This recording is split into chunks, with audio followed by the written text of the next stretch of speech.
is financial literacy? Episode 1. To start it all off, let's define financial literacy for a second.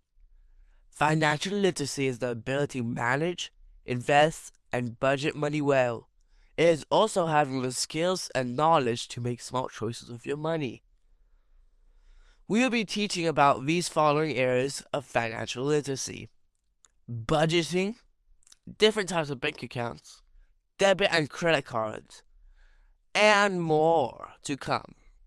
You might be thinking, why should I care about financial literacy? Even though it's not taught in schools, it has a huge impact on the quality of life. If you know how to manage your money well, you can do better choices with your money and set yourself up for a nice future.